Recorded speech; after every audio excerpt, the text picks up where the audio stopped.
merasa bahwa hidup kita kayaknya lebih nyaman daripada teman kita yang ahli ibadah, jangan kegeeran. Jangan-jangan kita sedang diberikan nikmat biasa sedangkan dia diberikan nikmat yang luar biasa. Apa nikmat luar biasa? Kenapa dia miskin terus? Karena Allah pengen dekat sama dia. Mungkin dengan miskin dia sering berdoa. Dengan dia sakit dia sering berdoa. Dengan dia dapat masalah terus dia sering berdoa. Sedangkan kita ketika dikasih solusi ke lapangan rezeki jarang berdoa. Ibadahnya nggak getol. Kita dikasih nikmat, dia dikasih nikmat. Tapi siapa yang lebih istimewa? Jangan-jangan dia lebih istimewa justru dengan kemiskinannya, dengan sakitnya, dengan masalahnya. Ini yang dirasakan oleh Abdurrahman bin Auf, teman-teman. Ketika Abdurrahman bin Auf dihidangkan makanan yang sangat banyak oleh istri-istrinya, Abdurrahman malah nangis, bayangin. Jadi dikasih satu buffet, makanannya semuanya ada dessert, appetizer, main course kayak gitu semuanya lengkap. Pas dilihat sama Abdurrahman, nangis. Kalau kita ngeliat itu nangis karena nggak pernah makan seenak itu gitu ya. Ini nangis karena aduh kok gini-gini banget ya hidup saya kok nikmat banget sih.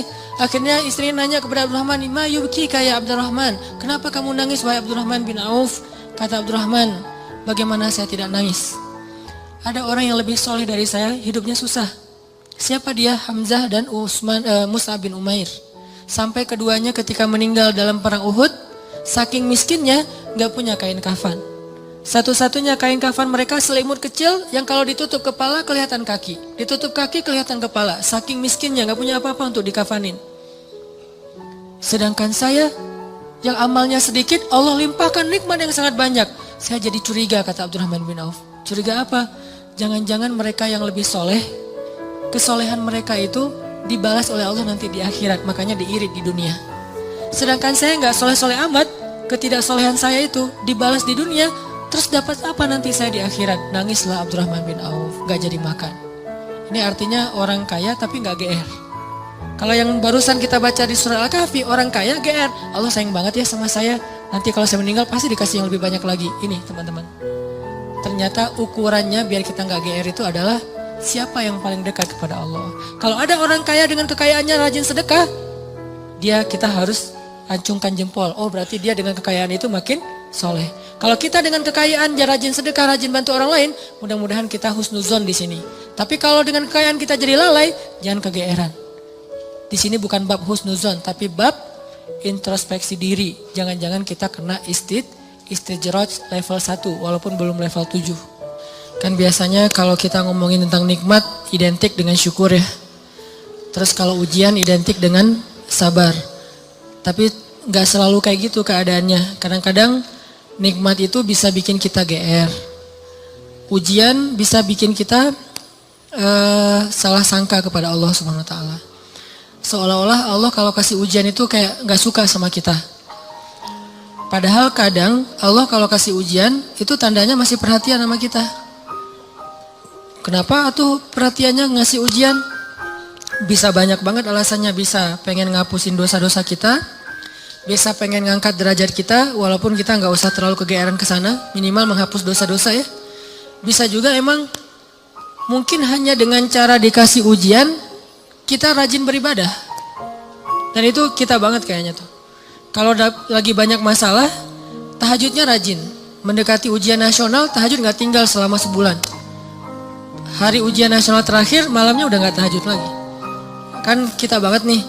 Nah orang yang tipenya kayak gini kadang emang cara untuk biar dekat ke Allah emang dikasih ujian. Makanya jangan jadi tipe kayak gitu. Walaupun ada orang lain yang soleh tapi tetap dikasih ujian. Kenapa? Karena Allah Subhanahu wa taala benar-benar pengen lebih dekat sama dia. Makanya Nabi bilang asyadun nas balaan al-anbiya summas solehin. Orang yang paling banyak diuji sama Allah itu para nabi, kemudian orang soleh, kemudian yang mendekati kesolehan dan seterusnya dan seterusnya.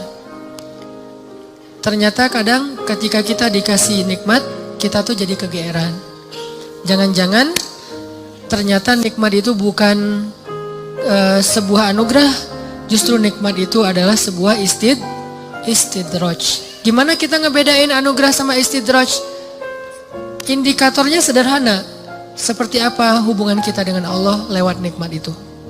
Kalau nikmat itu menjauhkan kita dari Allah dan makin nikmat makin jauh, biasa-biasa aja, lempeng dalam urusan agama, berarti nikmat itu adalah istidraj.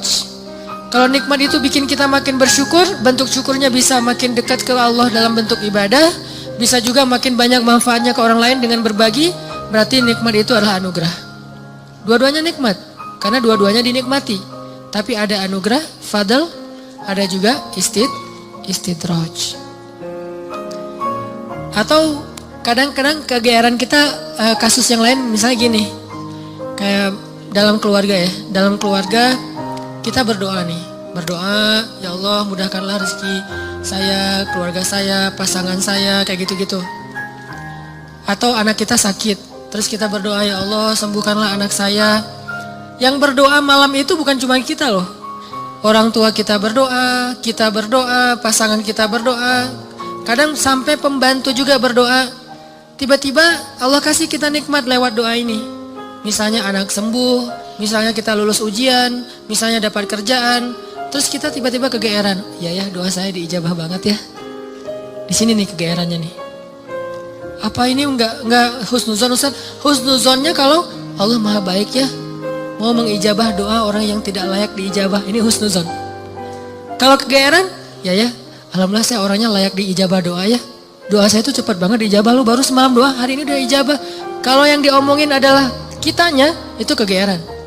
Kalau yang diomongin adalah kebesaran Allahnya, itu namanya husnuzon, bagian dari tahadus bin ni'mah. Wa amma bi ni'mati rabbika fahaddis. Yang dibicarain tuh bukan kita, tapi Allahnya.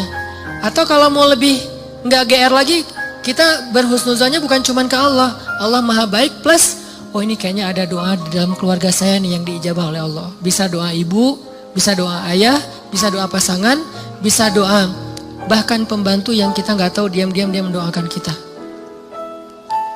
Jadi bukan kitanya yang hebat, yang keren, yang soleh, tapi ada orang lain di sekeliling kita yang soleh kemudian mendoakan sehingga memudahkan urusan kita. Sama kayak dalam dakwah, misalnya saya dengan teman-teman bikin pemuda hijrah nih. Pemuda hijrah ini dulu taklimnya 3 tahun yang lalu paling banyak cuma 30 orang. Selama 8 tahun. Tiba-tiba alhamdulillah Allah berikan keberkahan, jadi rame. Kita jadi bareng-bareng sekarang, ada ribuan orang misalnya. Saya selalu mention ke teman-teman, ini pasti ada orang di antara tim kita nih, yang dia itu sama Allah itu dekat banget. Yang diam-diam malam dia berdoa, gara-gara doa dialah jadi banyak kemudahan untuk kita. Bukan, mungkin yang doa semua ikut berdoa, saya berdoa, teman-teman semuanya berdoa. Cuman jangan kegeeran, ya alhamdulillah ya. Saya baru doa kemarin, sekarang udah diijabah. Ini kalau kita kayak gini, ini agak kegeeran. Sesekali wajar. Kalau sering kali, ini gak bagus. Bikin kita jadi ngerasa udah baik, udah soleh. Dan Allah mengatakan, fala tuzakku anfusakum. Jangan kalian menganggap diri kalian udah baik, soleh, suci. Huwa a'lamu bimanittaqo. Allah lebih tahulah siapa yang paling taat. Jadi teman-teman, kadang kayak gitu kegeerannya. Atau ada juga bentuk kegeerannya gini. Dia jomblo. Udah gitu ngelamar cewek hafizah 30 juz. Dia tuh belum bisa baca Quran, baru hijrah, tapi diberikan istri hafizah 30 juz. Atau sebaliknya, dia cewek baru berhijab banget, diberikan suami hafiz 30 juz. Udah gitu dia kegeeran. Wah, berarti saya udah pantas buat dia nih.